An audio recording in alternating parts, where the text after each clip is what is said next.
Am I the asshole for ghosting my entire family after they tricked me into missing a life-changing job offer? Hey, before we move on to the video, please subscribe to the channel and hit the like button. Thanks. I, 32F, got the offer of a lifetime earlier this year, a senior logistics coordinator role with an international nonprofit I've been chasing for almost a decade. It was based out of Geneva, with travel to Africa and Southeast Asia, a salary that made me blink twice, and the kind of upward mobility I could only dream about before. When I got the offer email, I sat in my apartment and cried. Not because I was overwhelmed, though I was, but because I finally felt like all those years of being the responsible one were finally going to pay off. I grew up in a classic guilt trap family. You know the kind. We did everything for you, so you owe us your life vibes. I'm the eldest of three. My younger brother, Mark, is 29 and a walking disaster of entitlement. He was coddled from birth, got away with everything, and has somehow failed upward through every phase of life. 2 years ago, his wife left him, and honestly, I don't blame her. He barely lifted a finger, dumped all the child-rearing on her, and spent their savings on crypto scams and online gambling courses. My parents, of course, made me the emotional support system when he fell apart. I was the one who understood him best. The one they expected to babysit his 2 kids whenever he couldn't be bothered. The one who was supposed to drop everything because he's going through a rough time. I could never say no without being told I was selfish, cold, or ungrateful. But I never really rebelled. I tried to keep the peace. I worked hard, stayed quiet, took care of them when they were sick, watched Mark's kids more weekends than I can count, and always showed up. So when I got that offer, I was scared to tell them.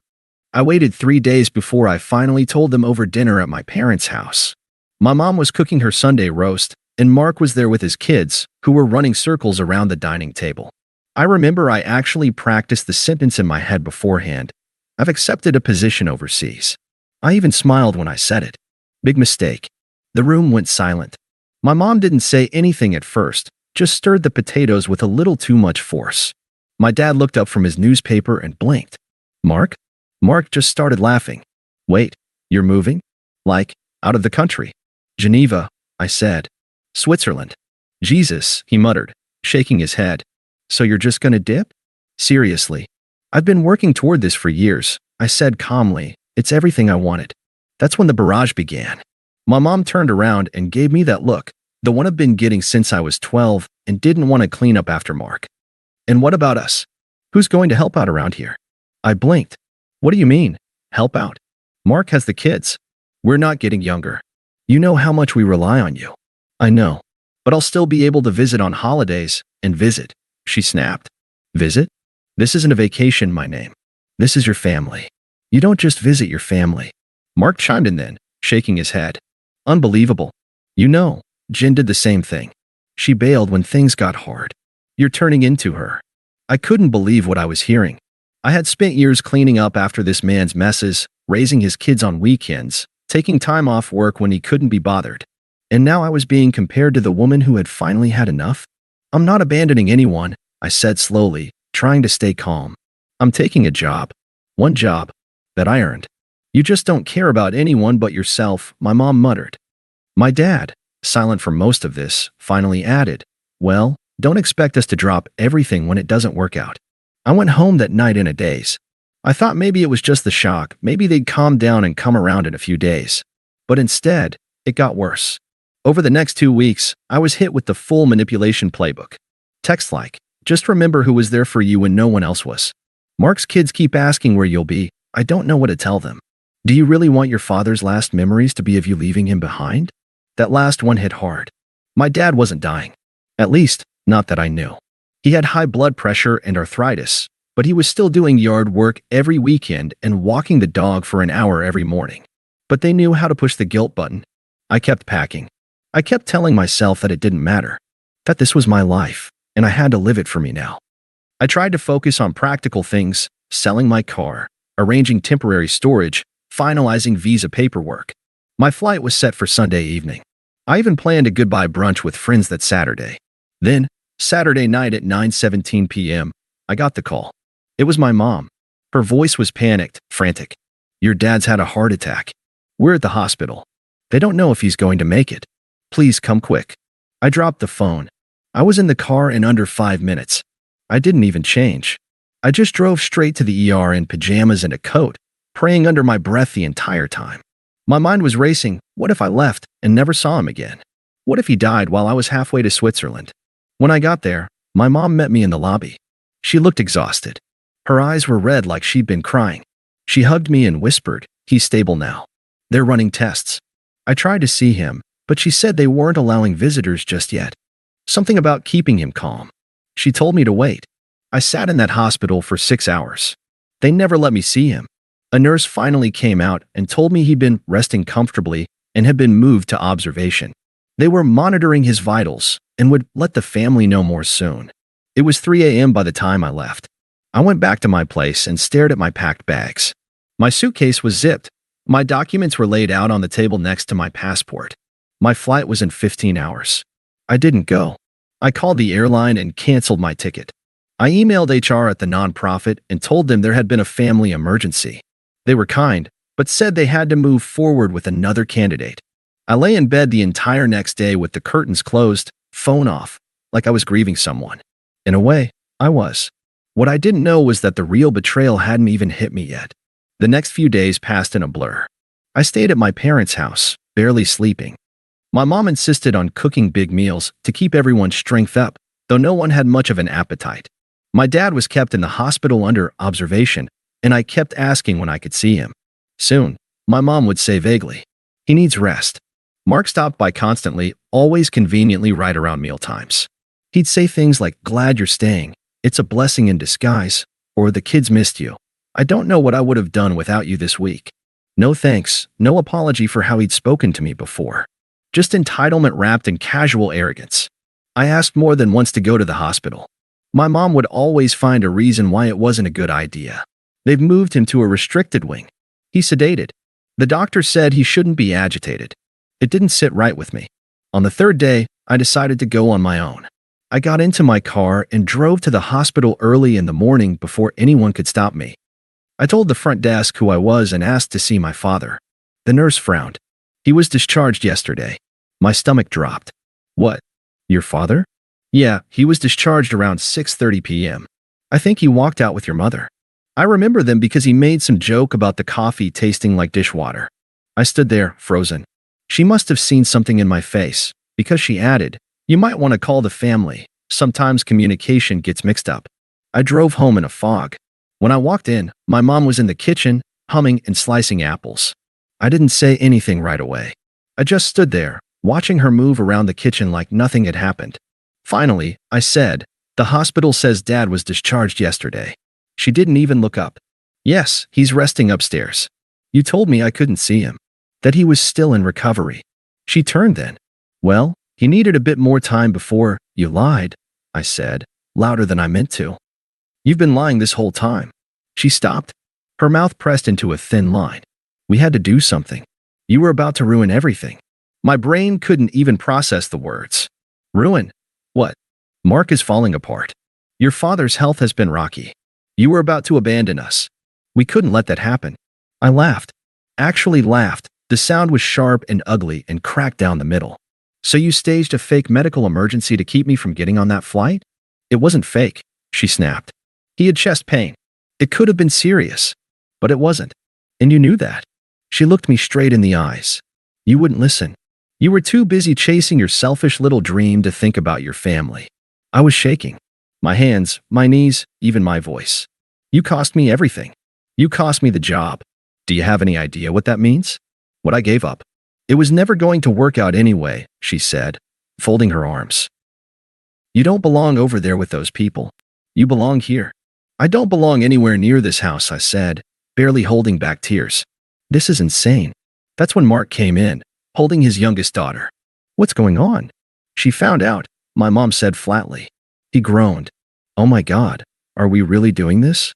"She's blowing it way out of proportion." "Again, out of proportion?" I said, laughing again.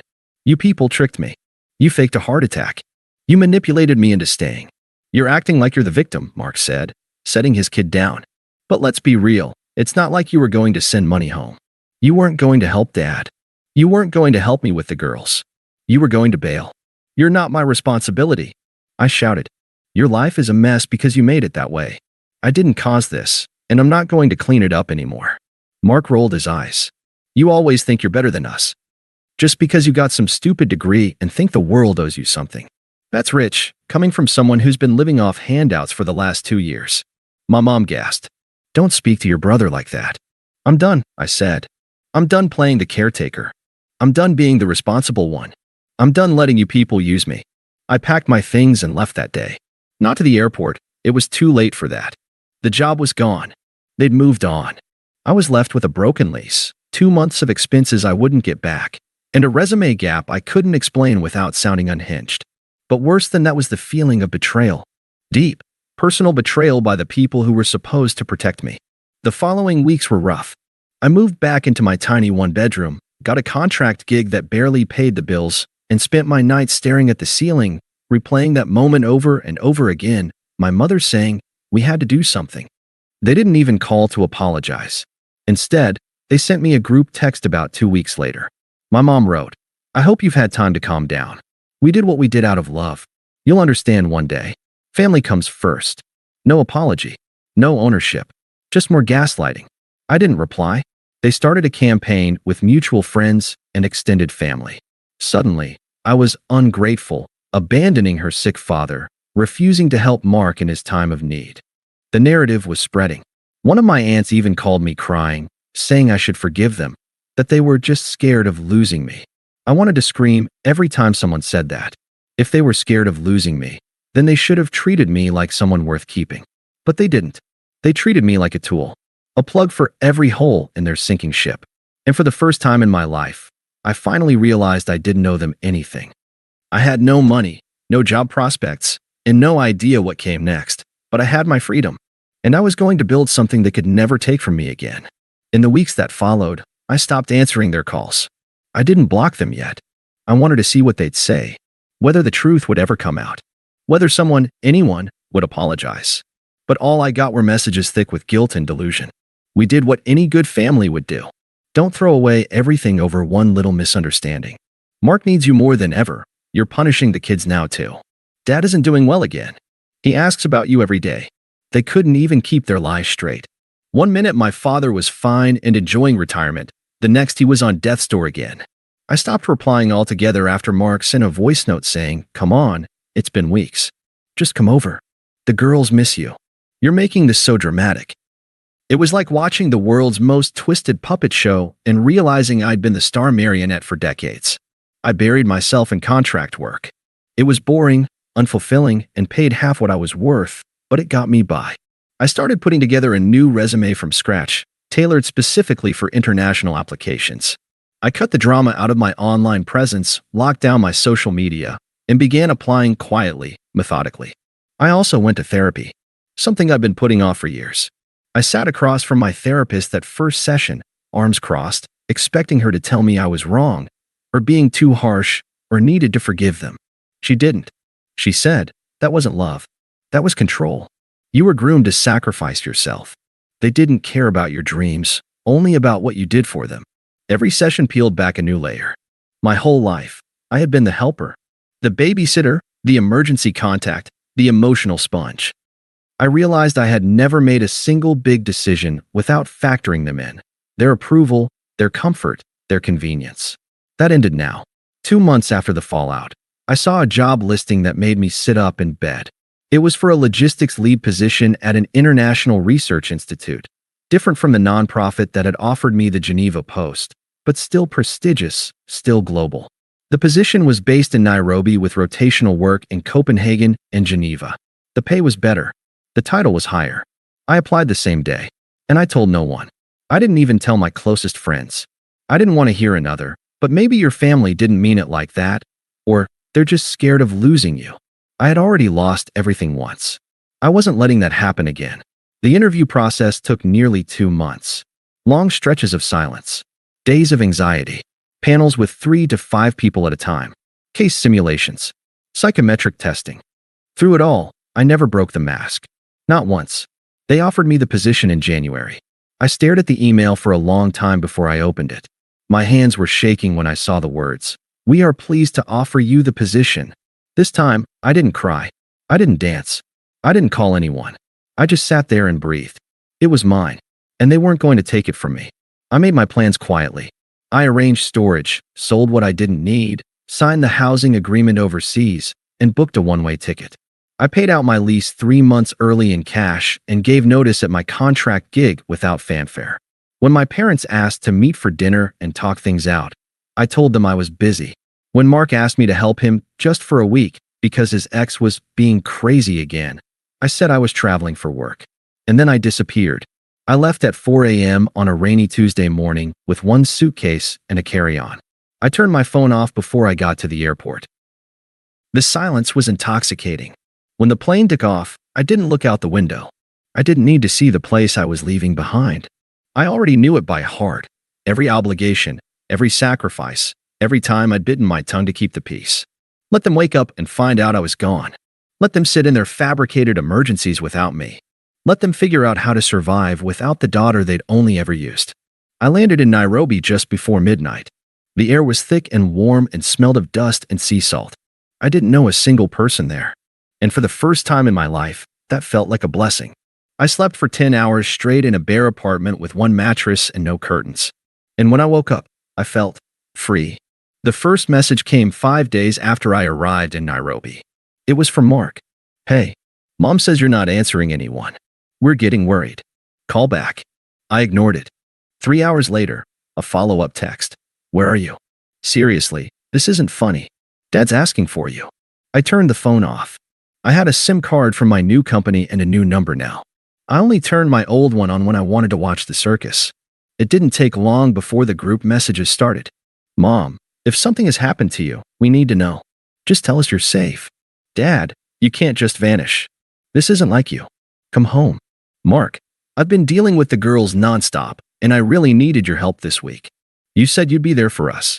That part made me laugh out loud. I was 6,500 miles away in a brand new country, working with people who treated me with actual respect, whose first reaction to my presence wasn't to see how much they could offload onto me. I had an office with a view of the city skyline. I had a smart card with my name on it. My name, not Mark's sister, not the daughter who stayed, just me. I was doing well, better than well. My new colleagues were kind. I made friends who didn't need me to babysit their children or emotionally manage their unstable lives. My boss invited me to dinner at her home the second week, where we talked about books, travel, and logistics strategy over wine and grilled tilapia. It felt like being handed a second life, and I had earned it. 2 weeks after I left, my cousin messaged me, the one who never got too close to my parents but always kept one foot in the door. She was the one who first told me what was happening. "Did you really move overseas? Because your family is imploding." I asked her what she meant. She sent me a wall of texts. Apparently, once it became clear that I wasn't just taking a break, things got ugly. My mom started calling every relative she could think of, spinning stories about how I'd abandoned them during a family crisis. She told one cousin that my father was too ill to get out of bed. Told another that I had moved for a man and cut them off because I was ashamed of where I came from. Mark, meanwhile, was begging anyone who would listen to help with his kids. His ex-wife had filed a formal custody modification request after seeing the online drama, using the family's dysfunction as evidence that her kids needed stability. She had screenshots, witnesses, court filings. His world was unraveling. Good. Let them feel what I'd felt all those years, overwhelmed, alone, unsupported. Let them sit in the mess they'd made. I didn't reply to my cousin right away. I wanted to sit with the satisfaction of it all. But later that week, I wrote back. "Yes, I moved overseas. Yes, they lied to keep me from going the first time. No, I'm not coming back." She replied, "Honestly? Good for you." 3 weeks later, I got an email from my mother. It was the first message that almost sounded like an apology. "I didn't know you'd go through with it. I thought you were just angry and needed time to cool off. I shouldn't have lied. I was scared. Everything is falling apart now. Your father won't even talk to me. Mark is drowning. We miss you. I miss you." Then the line that stuck with me. "Can we start over?" I didn't reply, but I kept the email. The last message that came, the one that nearly broke the spell, was from my dad. He was never the loud one. Always the silent witness to my mother's manipulation, Mark's irresponsibility, and my quiet suffering. I think I held out hope, deep down, that he'd one day stand up for me, that he'd say, "I see what they did. I'm sorry." He never did. His email was short. "I'm sorry for going along with it. I didn't know how far it would go. I miss you, sweetheart. I don't blame you for leaving. But I hope someday you'll come back. Just for a visit. I'd like to see you again." I sat with that one for a long time.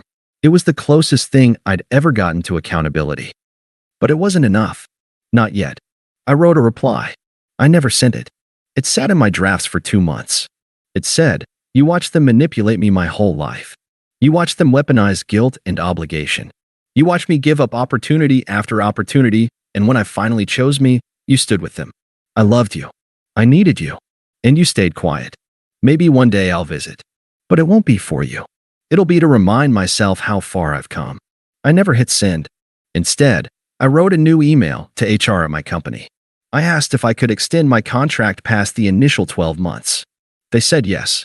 A month later, I was promoted. Mark tried one last time on my birthday. Sent me a selfie with his daughters holding a handmade sign that said, "We miss you, Auntie." I stared at it for a long time, then deleted it. I'm not a monster. I loved those girls. But I wasn't going to be their safety net just because their father never learned to be one. I didn't disappear. I didn't run away. I chose myself. And for the first time in my life, no one else gets to make that choice for me. Thanks for watching. Make sure to subscribe to the channel and hit the like button.